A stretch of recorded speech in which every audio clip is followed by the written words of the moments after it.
All right, here we go. Today we have Terrence Floyd, the brother of George Floyd. Welcome to VladTV. Appreciate you, sir. Appreciate you.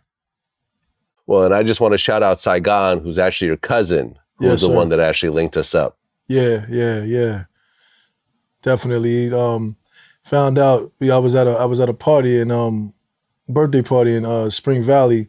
One of my cousins kind of let me know because he was around him more than around me. And when I went up there to celebrate, that's when we linked up.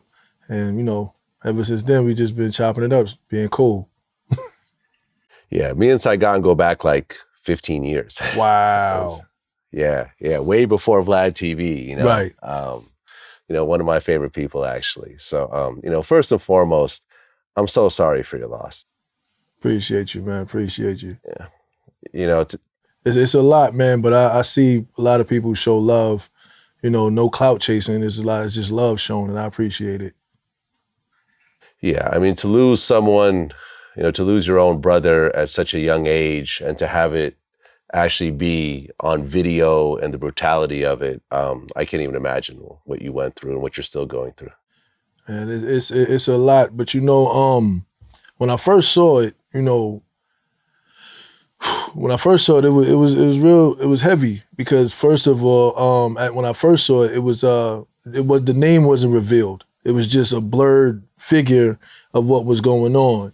Then later on in that day, I actually went on the internet and I searched it and I saw, him. The name was revealed and everything. So it's just like I was like in a bit of a shock because, for a kid like me that grew up with a single parent, but my father was around, and to know that I had other siblings, you know what I'm saying? And I always wanted to meet my other siblings. I met my sisters, but I always couldn't, I never could get around to meeting my brother, but I knew about him, knew his whereabouts and everything like that. We just didn't physically meet. So, like I said before, it was a birthday, baby shower in Spring Valley. I'll be in Spring Valley a lot now, but it was a birthday party, baby shower in Spring Valley that my cousin put together, and she surprised me by bringing him and my sister up here, and I met him, and from that point on, it was just like constant bond, constant connection, instant. We just was talking, and there's a lot of things that I learned from him, and there's a lot of things that he learned from me. For instance, he learned about our father. I more so was around my father more than him, so he wanted to know what was he like, and I told him. I let him know what he was like, and when I told him, and the significant part to this is because when I told him and I finished telling him about our dad, it was like he said something to me, and I was wondering why he said it, and then I really realized it later. He said, "It fits." And those two words, it was like, "It fits." And he was like, "It fit." I said, "What you mean?" He said, a lot of things that I'm going through, a lot of things I'm dealing with, a lot of things I'm thinking about doing with my life, it seemed like it fit because my dad did some of the same things. You know what I'm saying? And It was like, yeah. So that instant connection right there to know that I told him something about something he didn't know, he told me something that I didn't know. And it was just instant bond. Well, you and George Floyd, you have the same father, but different mothers. Yes, right? Yes. Okay, and I actually, looked into the background a little bit, and now was your great-great-grandfather Hillary Thomas Stewart Sr.? Man, honestly, I didn't even go that far back. I need to, like, do they talk about Ancestry.com? I want to do that, but I never got around to doing that, but a lot of my family background, I didn't really get into. Okay, well, I looked into it a little bit, and if it's the same father, I'm assuming this is the same person. But Hillary Thomas Stewart Sr. Was actually born a slave, but he became free during the Civil War, and then in his 20s, he acquired 500 acres of land, but then it got stolen by white farmers. They used basically crooked legal maneuvers that was done during the Jim Crow era to basically steal the land away from, your great-great-grandfather. Wow. Yeah. Wow. It just kind of shows the full circle aspect of things sometimes of, the injustice. Right. And, wow. That's very informative. I'm actually going to go do some research myself, but because that made me very curious now. I basically knew I didn't know my grandfather, but I knew about my grandfather and my grandmother on my father's side. Going further than that, no, I didn't really research it. I think I need to now. That's very, very informative. Well, George Floyd was actually a rapper, part of the Screwed Up Clique. Yeah. I just came from Houston, and I was with some people. Travis came, call him OG Muggsy. Cortez, a few cats down there. We was down there, chopping it up for the weekend of his birthday and everything. And they was playing his song, and they played it on the radio, and I was like, wow. And to hear that, he was part of the Screwed Up Clique. He knew DJ Screw and everything. And I knew that. I just didn't know. I didn't physically know him. I didn't, physically meet him, but I knew about everything. Him being a Screwed Up Clique down there in Houston with the slabs and all of that. I knew that. Yeah, very dope. Very, very dope. And I think I talked to Scarface on the phone this one time, and he knew George Floyd. He remembered him during that time. Yeah. They weren't close, but he definitely, right. had run across him a few times. Yeah, because I know my brother did a lot of security for people too, so definitely Bun B, down there, Pimp C, all of that, Trey the Truth, I actually, Trey the Truth he's a cool guy. He's a cool guy, man, for real. Well, at one point, George Floyd got into some legal problems and, he had a little bit of, in and out of jail and so forth. But then when he got out, he really turned his life around. And you mentioned Trey the Truth. He actually worked for Trey's organization, yes, delivering meals and helping out people and so forth. And he was really on his way to really, kind of righting his past wrongs. And listen, we all messed up when we were kids. I've gotten arrested. I've dabbled in drug dealing and all types of bullshit. And, people turn their lives around. So I don't want people to think that that's the focus of it. But, we all have our background. That's right. I'm glad you actually brought that up, man, because a lot of interviews I do, they don't, we talk about it, but they don't elaborate on it like you did. And and that's the message I'm trying to get out there, man. I mean, everybody got a past, man. You know what I'm saying? It's not about the past. It's about what's going on now. What is that person doing now? And what he was doing was helping the community, doing what he had to do. Yeah. No, absolutely. So then in 2016, the two of you started to get to know each other and you started a bond after that. Sir. Okay. And George had 5 children? Yes. Yeah. Okay. Yeah. He was daddy's son. You know what I mean? Oh, your dad had a lot of kids as well? Yeah, it's me. Let's go in order. It's my sister, my older sister, Jaja, then LaTanya Floyd, then it's me, then I'm sorry. Jaja, LaTanya, it was George, and we call him Perry. You know what I'm saying? It was Perry, then it was me, and then it was Bridget Floyd, which is in North Carolina. Yeah. Okay, so you two are starting to bond and you guys are, getting closer and so forth. Right around 2019, George worked security at the El Nuevo Rodeo Club. Yes. And I guess Derek Chauvin actually worked as security in that same club. Yeah. I got some people that told me, they worked in the same club, yeah. Okay. Do you know if the two of them interacted or there's any hostility between them at that point? I didn't know. I didn't hear about any hostility between them, but I know that a lot of activities that went on in that club, my brother would, handle it. And I guess it was like, an ego thing maybe, you know what I'm saying, of him always handling it and knowing how to deal with people. So I never heard of any altercations between them. But if they work in the same club and my brother's always handling it, I kind of put 2 and 2 together. Yeah. And your brother was big, 6'6", 250 pounds. Yes, sir. Used to play football. You know, he was actually the first sibling that actually went to college. Yes. Yeah. Yes. Wait, was it football or basketball? I think it was basketball. It's basketball. Basketball. Oh, Yeah. my apologies. Right. He did play. He did play football though. He played football. But he did. Yeah, okay, but he went to school for basketball. Exactly. Yeah. There you go. Okay, so then right around 2020, George was working as a security guard at the Congo Latin Bistro Club. But then once COVID hit, he ended up losing his job. Yes, sir. So then he went over to Minnesota to essentially start a new life, make some more money, and so forth. And then the day of the incident. So he went to a corner store to buy some cigarettes, and he paid with a $20 bill. And afterwards, I guess two of the men that were working there felt that the bill was counterfeit. Right. So they approached him at his car to talk to him about, I guess, getting the cigarettes back, but nothing really happened. I guess he didn't give the cigarettes back. They ended up calling the police. Yes. And at that point, 4 cops showed up.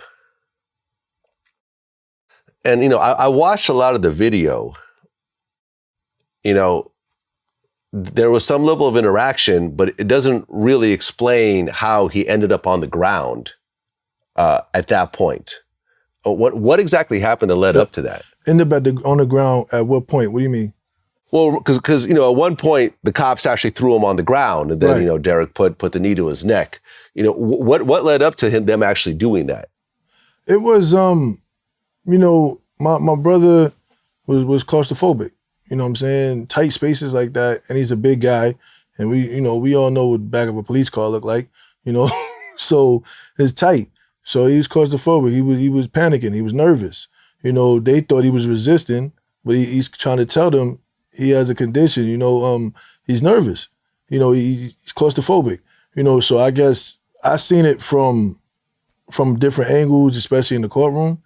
You know what I'm saying? So I did see at one point, you know, he was trying to get in, and not trying to get in, they were trying to put him in, and then they got him out on the other side, and then they kind of forced him down on the floor, on the ground, to put him in. I forgot what position they said in the courtroom. The terminology they said, it was supposed to be one position they get him down so they could restrain him, but then they ended up on his stomach. You know, it was yeah. That's how that happened. A lot of people don't see that part. Yeah, exactly. And then Derek Chauvin put his knee on your brother's neck for 9 minutes and 29 seconds, which completely violated every rule in the police handbook. Every rule. Yeah. And while he was doing that, the other 2 officers were restraining him, and the 4th officer was basically keeping the crowd back. Right. When that video was released and you saw that act of brutality, what went through your head? Well, like I said, at first, I watched that video. A lot of people said, why am I torturing myself? I watched that video at least, I'm going to say roughly 30, 40 times.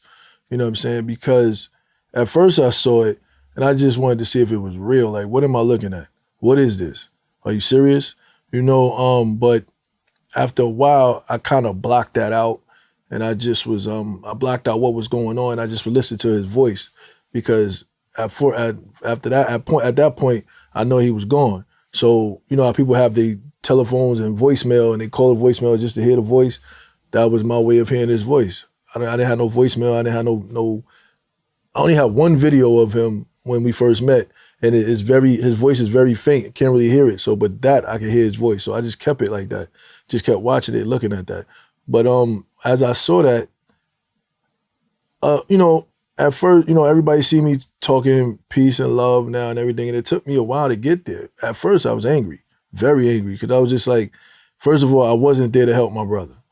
You know, nobody he knew, was family or whatever, was there to help him. You know what I'm saying? So he was lonely. You know, then to, you know, see that even the police officers, nobody they didn't care. You know what I'm saying? So it was some anger at first, but then I had to channel that, because if I walk around here angry, is that really making a change in this world? You know, it's just keeping the cycle going.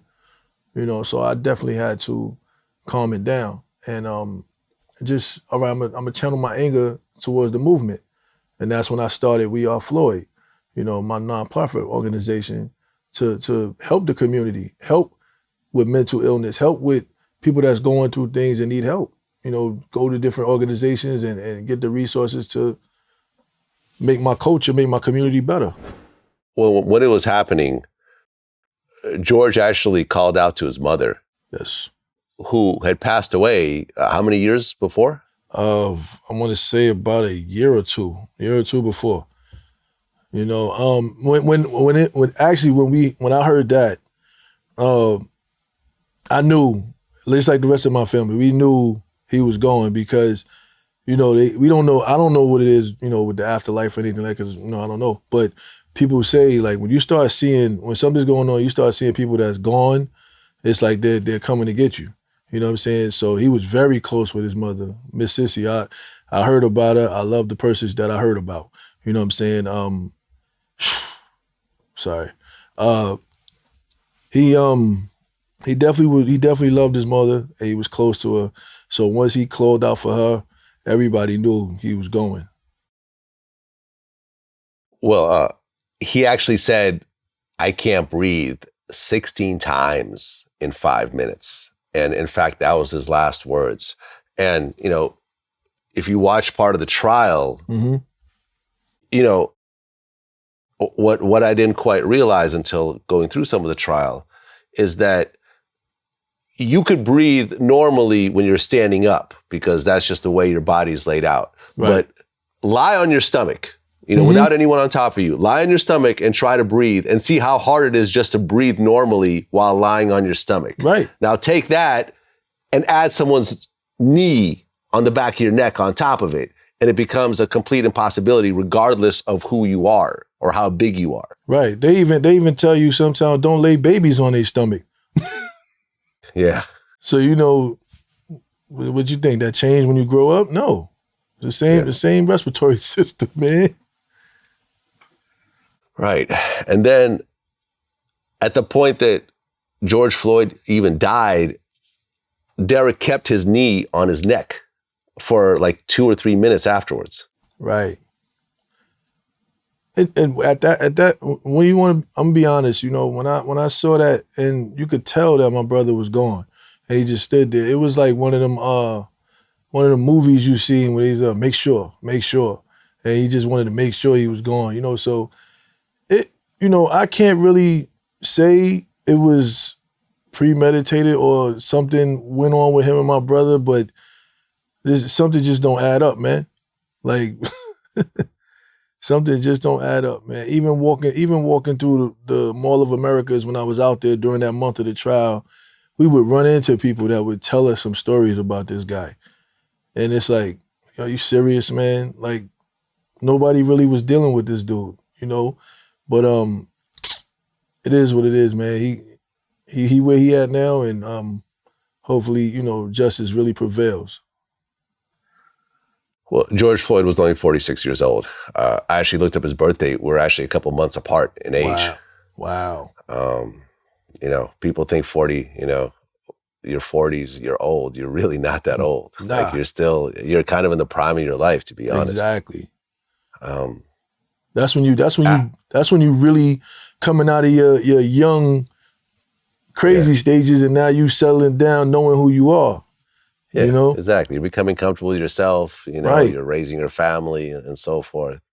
You're not running around the way you used to. Right. Yeah, man, very sad. And at the point where it was actually announced that he passed away, at that point, protests and riots erupted all around the world. Right. It ended up being the biggest protest in human history. Yeah. And I just, you know, it really did. And it started off as all the protests, you know, breaking stuff, bombing stuff and everything. And I remember going to Cup Foods, just letting them know, nah, that's not the way, man. I mean, you're going to keep doing this. You're going to keep destroying your own community. You know what I'm saying? You destroy your own community, you're going to go destroy theirs. They're looking at us like this is what we thought you was going to do because we know you're animals. So that's why when I went out to Cup Foods and spoke on that microphone, you know, I had to let people know we the Floyds. You don't see us doing that, and this is our family. You know, join forces with us and let's do this the right way, man. Let's let them know what we mean. We mean business. We want justice. We deserve it, but we ain't gonna do it like this, man. We got to do it some other way. Well, yeah, the Cut Foods is, the store that reported him, Right. for the $20 bill. And, I read an article about this, and you got in front of that store and you said, I understand y'all are upset. I doubt y'all are half as upset as I am. Right. So I'm not over here blowing up stuff. If I'm not over here messing up my community, then what are y'all doing? Y'all are doing nothing because that's not going to bring my brother back at all. Right. Right. And I had to let that be known because at that point, people said, wow, you could have really got people to go the other way, man. You know what I'm saying? And I really didn't understand that type of power at that time, but I really, now that I do, I'm really glad that I chose to do it peacefully, man, because I got 3 children, man, and I don't need, I got too much to lose, man. So I got to make sure that my children grow up. Even if I don't see the promised land, they're going to see it. Yeah. And I mean, during that time, the Minneapolis police station was actually set on fire. Right. And shot at and the whole nine. The guy that actually set it on fire was sentenced to 4 years in prison. But, like the level of rage and anger, especially in Minneapolis, was, at that point at its highest level. Right. Yeah, you really don't hear a lot of stuff going on in that town, Minneapolis, but yeah, it set it off. The death of my brother set it off, man. Well, the medical examiner did their examination, and they said that Floyd's heart stopped while being restrained, and he said the death was a homicide. Mm-hmm. And they mentioned there was some drugs in his system and so forth that may have increased the likelihood of death. But then you guys did your own investigation and got your own autopsy, and it concluded that it really had nothing to do with anything but that man's neck on your brother's, that man's knee on your brother's neck. Right. Because, I know a lot of active drug users, you know what I'm saying? So it's like they could walk around and be productive. You never know that they're using, you know what I'm saying, until something happens, and then you're like, oh, wow, I didn't know that. I didn't know he was using drugs and everything. Oh, until the medical examiner says it. But he was perfectly fine. If you look at the video, he's walking around laughing, talking, greeting everybody. A regular drug user be walking around slumped over with his mouth twisted and not really alert, speaking out of his mind, speaking crazy. He was going around talking, and the whole video, you could see him through the store, laughing, dancing, talking, so it had nothing to do with that. It had nothing to do with any drugs in his system. It had everything to do with that knee on his neck. Yeah, and I think during the trial, I think the defense even tried to say that it had something to do with the exhaust pipe, from the car or some bullshit. Yeah. My thing is like this. It was a modern day lynching. Yeah. Basically. If I don't want to get too political, too into it, but if they hang us by the noose, does drugs have anything to do with that? No. That noose is around my neck, my people's neck. We're hanging. You're suffocating us. Has nothing to do with the drugs. Has nothing to do with any criminal activity I did back in the day or whatever. It has to do with what you're hanging me for now. What are you? Yeah. You don't know. I seriously think it's because of the color of my skin. That's it. Yeah. Immediately after that, Derek Chauvin was fired. He was charged with second-degree murder, third-degree murder, and second-degree manslaughter. and then the trial started. And you actually attended the trial every single day. Well, it was different family members inside of the courtroom. We rotated. You know, okay. sometimes I was in the waiting room where the other room where they had the TV. I was in the courtroom, but you know, in the court building, but in the courtroom, you know, family members rotated. Okay, but then early in the trial, I guess you were walking around, I guess to get some air, and you ended up coming almost face to face with Derek Chauvin. The time you're talking about is I went outside for some air. I sat down on the bench outside the courtroom, and I'm sitting there, and then he's coming out. He's coming out. They're taking him out. They're bringing him out. I think for the like maybe a 10, 15 minute recess, and I didn't know he was coming out, so I just stood up. I stood up, you know, just stretch my legs out, whatever, and I'm standing up, and he's like right there, and he kind of jumps back. Him and his team jump back. Like I'm like looking at them like, what's wrong with y'all? You know, but just right there, that's when I knew. He know in my heart, I knew he knew what he did. For him to jump like that, for his team to jump like that, thinking that I'm going to react, but I just simply was getting up. I didn't know we was that close. I was seriously getting up, standing up to go back in the courtroom. But then it's recess, so okay, I'm gonna sit back down. You know, and in that moment, people asked me, "What did you want to do? What did you want?" I was upset, but then, like I said, during the trial was when I was actually calming down more, because I'm like, justice is going to show its face. It's going to prevail. You know what I'm saying? So I have to keep the peace. I have to keep the faith. You know what I'm saying? So I really didn't want to, like people say, you want to put your knee on his neck? No. I mean, what is that going to prove? What is that going to solve? You know what I'm saying? Was I upset? Yes. But we at the right place at the right time for all of that to take care of itself. You know, but that was the moment I had face to face with him. Well, as the trial was starting and leading up to the trial, and historically you've seen how these trials go. I mean, a lot of times these situations don't even get to trial. Right. Cops just walk away. Right. Cops get their jobs back. Cops get their pension. Cops are found not guilty. Right. So, you know, even, you know, the Eric Garner situation, you got a video, doesn't matter. Cops aren't charged. Right. So coming into this, did you feel like there was going to be a guilty verdict, or do you think that once again, you know, Black America is going to get the short end of the stick? Of course, like from experiences, I like I said, I kept the faith on it, but I really, in my mind, I was like, I'm really hoping they don't fail us, but I think it's going that way. I had my doubts. I really did have my doubts because of past experiences, like you said, Eric Garner, Sean Bell, all these cases, you know. I did have my doubts, but it was like when those 3 verdicts was rendered, it was like, wow.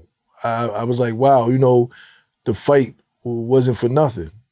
You know, the protest wasn't for nothing. You know, we got that. We got what we wanted. May not have been what everybody wanted. You know, everybody want the life. They want this, that, and the third.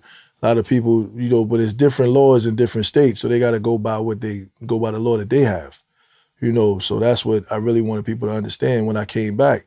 Man, I don't understand why he didn't get life, and I had to tell him there's different laws out there, man. He got what he could get, you know what I'm saying. And I'm looking for him to get more with this other situation he got going on.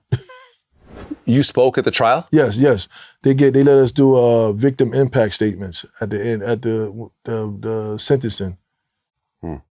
Okay. So what did you say when you spoke? You know, I basically, to sum it up, I basically let them know, you know, who I was. And then I basically I didn't really give a long statement because I was kind of trembling, you know, because I was just that close to him. And I'm like, now it's coming to the point where I want to know what's going on. So I was anxious to hear the verdict. So I really didn't give a long one, but to sum it all up, I just wanted to know why. Why did he do it? That was my time to actually speak and let him hear me. So I wanted to know why. Why did you keep your knee on my brother's neck that long? Why did you even put it there? You know what I'm saying? Why did you, when you heard he couldn't breathe, or when he stopped talking, why you just didn't get up? What made you stay down there on his neck until he was lifeless? You know, it was just something I wanted. You know, people could tell him what they want to tell him, but I just wanted him to, in my mind, I just wanted him to think for a minute. You know, think for a minute. What was you thinking? What was you feeling? You know, and Derek Chauvin never took the stand, so you don't really know what he was thinking. Right. Yeah. Right. And it was actually my thing was, in my opinion, I'm not saying what it was. I just thought it was just an evil adrenaline he had. You know what I'm saying? Because we at a press conference outside of the courtroom, Reverend Al Sharpton, he held a prayer, and he had every one of us. At the time, it was 8 minutes and 46 seconds.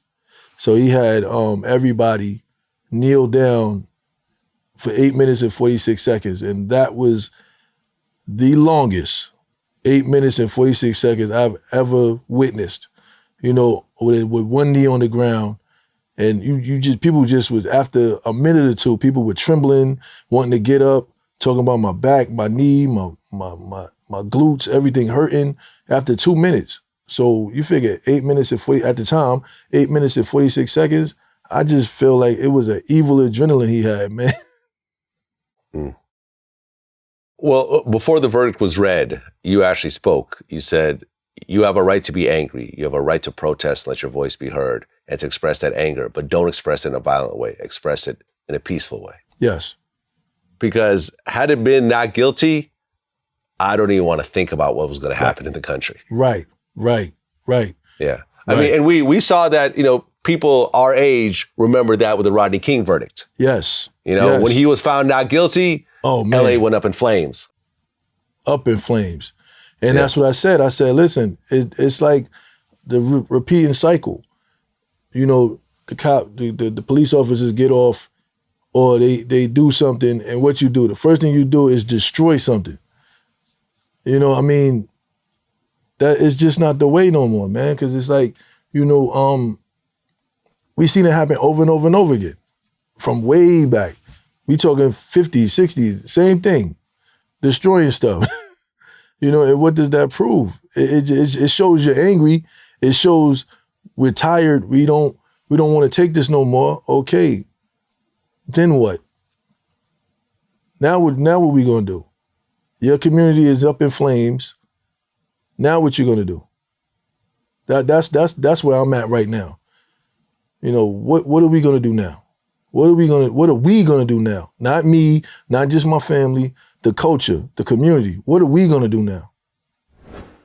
Well, when the jury read the verdict and it was guilty on all counts, but at that point, the sentencing hadn't happened yet. Mm-hmm. So guilty, you know, there's a wide variation with these years. When you first heard the guilty verdict, did you feel relieved? Like justice had been served, or okay, there's still no sentencing, so I don't know.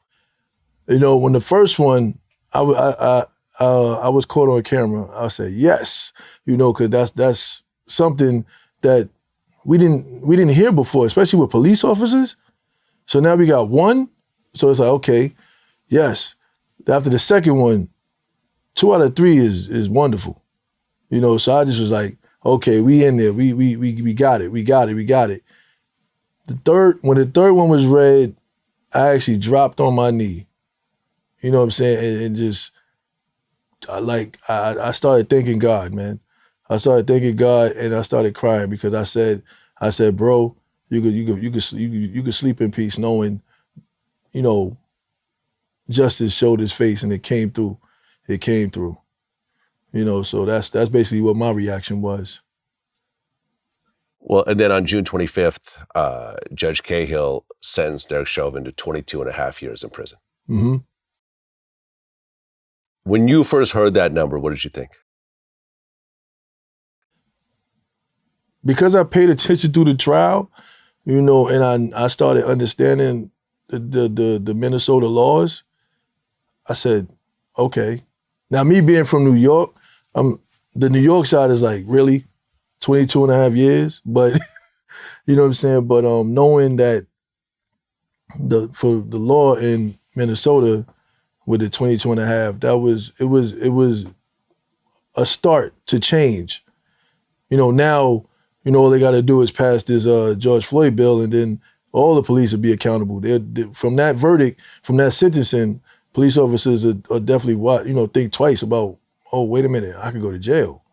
But even when they finally pass that policing act, they really going to understand we're going to be held accountable. And that was the whole message that me and my family was talking about through the whole trial, was accountability. Accountability, that's what we was looking for. And that's when he rendered that 22 and a half years, that's what we saw, accountability. Well, you had said that you were a little leery about the sentencing until you had a dream where your father appeared. Yes. Oh, man. I was, the night before, had a dream. Well, first of all, like my father's side family, North Carolina, so I was in the field, and I'm just walking through these fields, the high weeds and corn and grass and all of that stuff, I'm just walking through, and I happen to see somebody, a figure with their hat cocked to the side, and I'm walking, I'm looking, and the figure is walking towards me, and as it gets closer, I see it's cocked to the side, and I see the walk. Now, the significance of this dream is the fact that my brother looks so much like my father and sounds like him too. So I really couldn't tell which one was coming at me, was walking to me.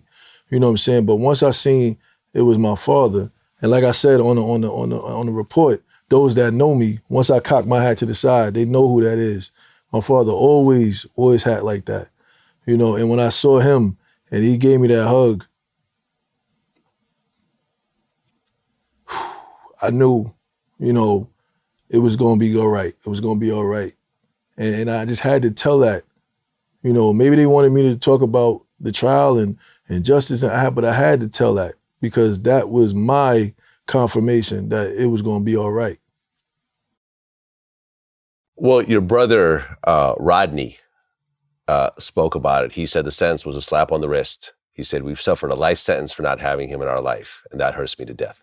Right.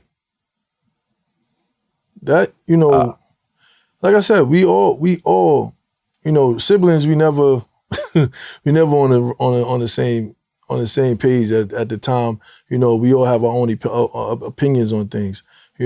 I may be, we all peaceful and loving, but we may want different outcomes. Like the life, everybody would want the life. Yeah, we are serving life sentences, but the fact that, that's a change because the only police officer I remember in my 43 years of living that was charged like that was Abner Louima, the officer in Abner Louima case.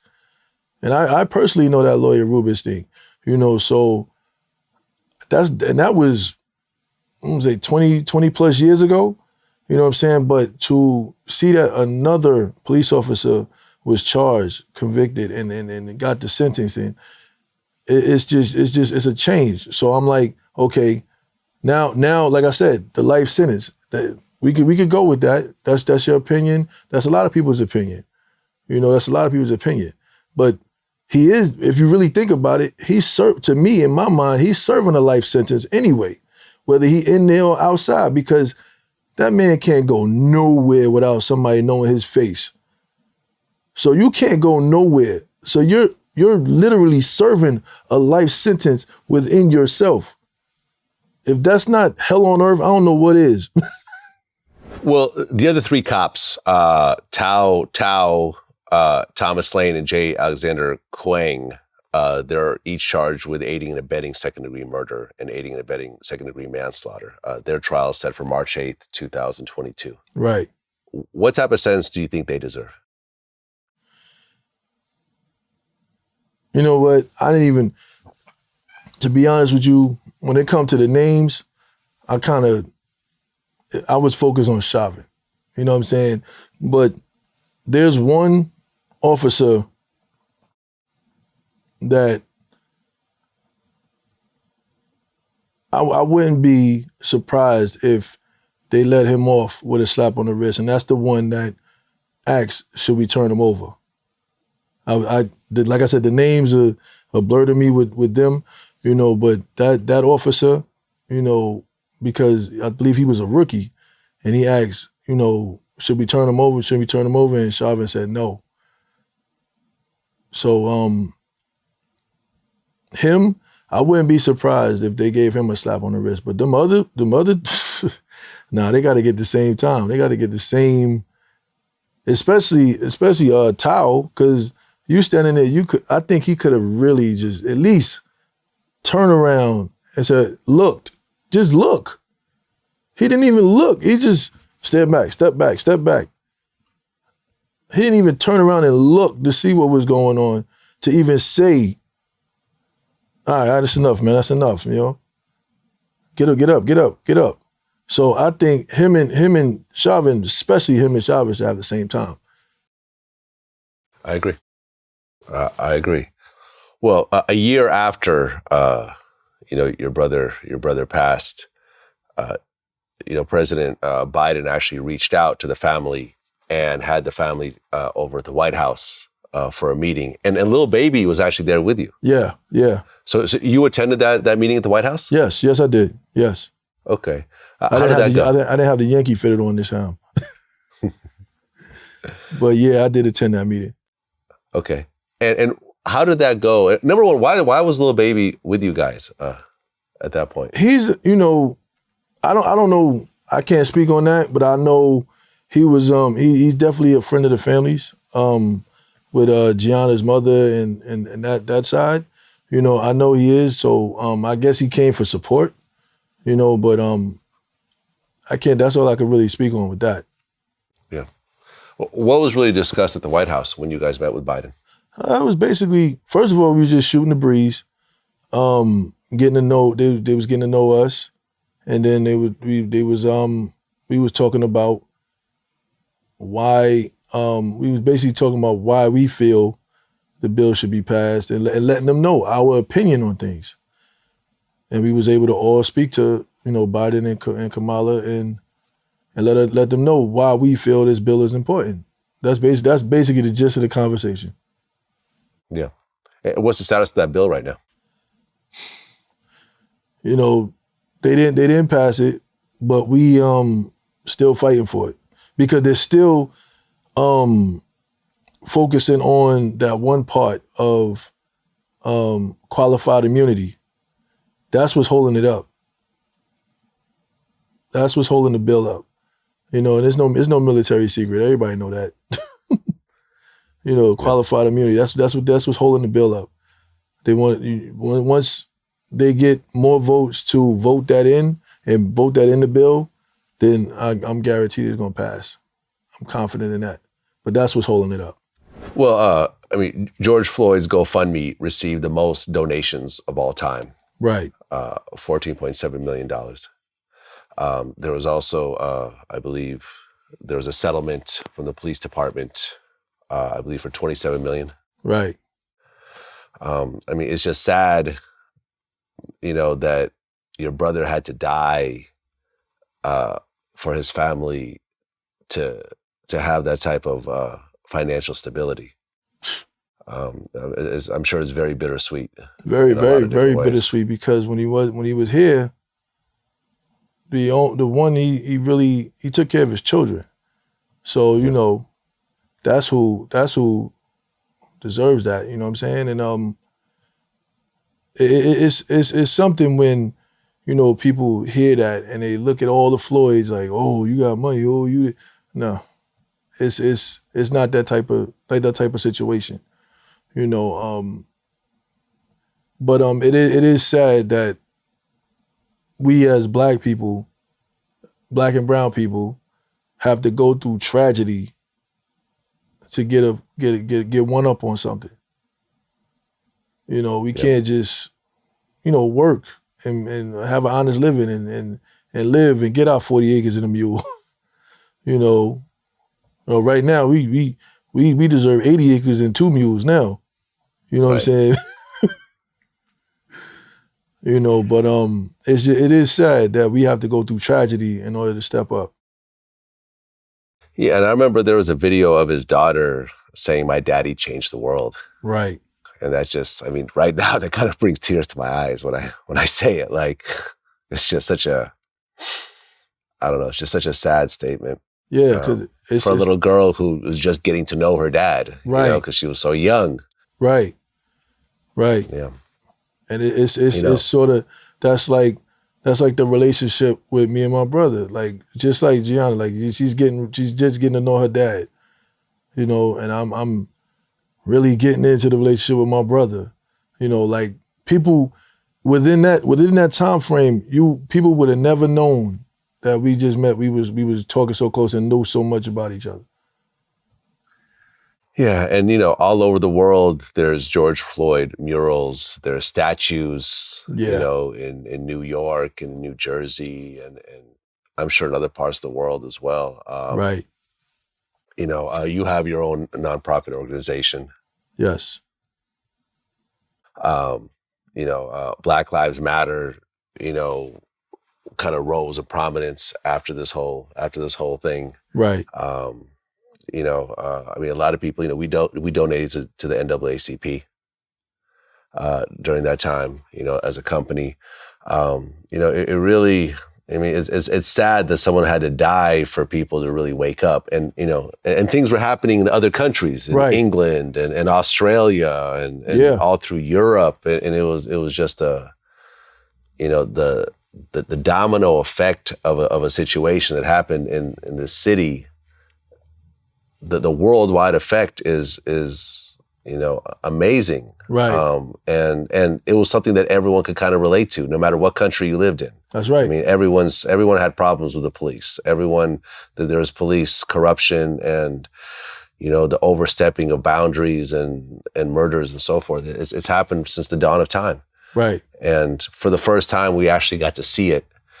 And there was a certain level of justice at the end of the day. Not the justice that everyone had hoped for, because everyone did want the life sentence, right? You know, or the death. I don't know if there's a death penalty in that state or not. Nah, I'm not sure. I'm not sure. Yeah, right. Now, Derek Chauvin is trying to appeal the conviction. You know, when you heard that, what'd you think? You know what? I kind of figured he was going to do it because they tried to do it before. You know, they just didn't have enough paperwork for the judge to say, okay, let's do it. You know, but it was just ridiculous. You know what they said, white privilege. You know, you did the crime, do the time, man. Come on, what are you trying to do? Why are you trying to appeal?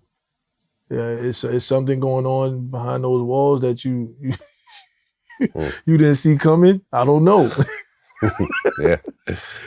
You know? I mean, what did you think when Boosie said that if Derek Chauvin was locked up in Louisiana, he would have sent his booty goons to go rape him?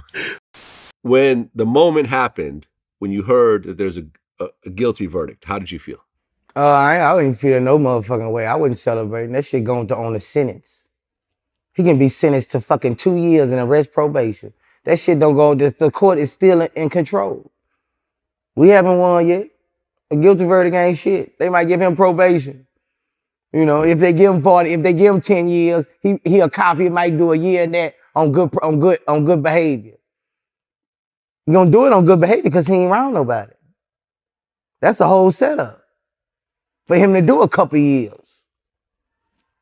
Well, we're gonna see what he gonna get, you know. I'm just glad he didn't go to jail in Louisiana. Right. You mentioned about the whole eggplant thing. Right.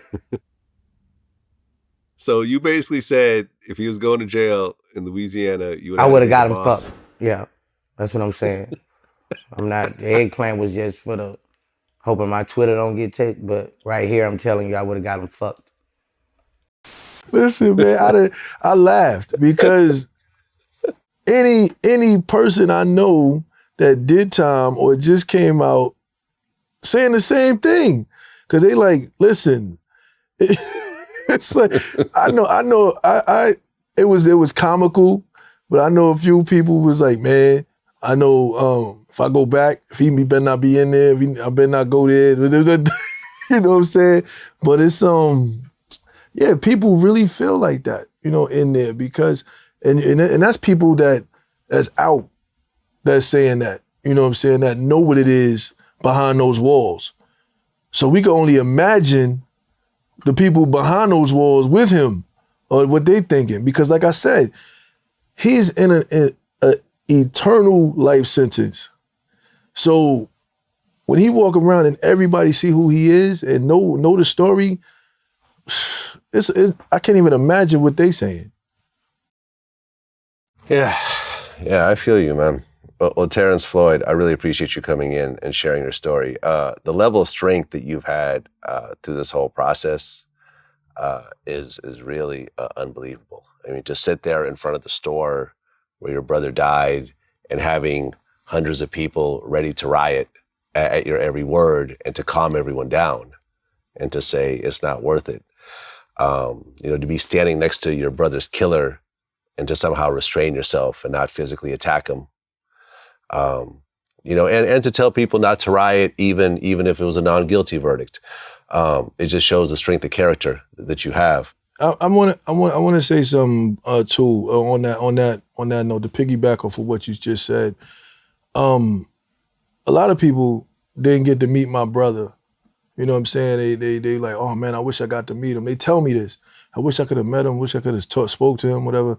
I said, you did. And they like, what do you mean? I said, because you talking to me. You met me. And because me and my brother is the same bloodline from he was my father's namesake, George Perry Floyd Sr. You know what I'm saying? Because of that bloodline, that's who we are. Because I know my brother. He was a big dude, but everybody call him a gentle giant, man. You know what I'm saying? Things like this, I know he would have been peaceful about. No, we don't need to do that. We don't need to do that. Like, come on. Like I said, even in the clubs, what did he do? He didn't go fighting with him. He tried to resolve the issue. You know what I'm saying? So that's basically where that strength comes from. It comes from the bloodline, the Floyd bloodline. We have to stand strong. We have to stand strong together. Like we said, we Floyd strong. That's it. Yeah, absolutely. And for people that want to donate to your organization, how do they do that? You could go to wearefloyd.org, and you can scroll down. The donate button is right there. We Are Floyd. WEAREFLOYD.org. There you have it. Well, Terrence Floyd, I really appreciate you coming in. And once again, I'm so sorry for your loss. And, but the silver lining in this is that the George Floyd name and the Floyd family name will live on forever, right, way past all of our lifetimes. Right. You know, the significance of what happened and the changes that it made are going to be felt for the rest of human history, I feel. It's sad that the way it had to happen, for that, but I appreciate you for using your platform to let me tell my story, man. I appreciate you. Absolutely. I mean, we covered this thing from day one. From day one, we covered, the story, the trial, everything else around it. We'll continue to cover it. Right. This is part of the reason why we built the platform in order to bring awareness to situations like this and to have people like yourself come in and really tell your story, especially in an environment during that time that it was so politicized. Right. It wasn't about right or wrong. It was about Democrats and Republicans. It was about Trump. It was about, all lives matter. It was about Blue Lives Matter. It was about, the focusing on the criminal background and everything else like that. And it's really hard to take all that noise out of the picture and focus on the actual truth. But luckily in the trial, Derek Chauvin was found guilty, and hopefully the other 3 cops will be found guilty as well. Right. Exactly. There you go. Terrence Floyd, man, wish you all the best. Until next time. All right. Peace. Peace.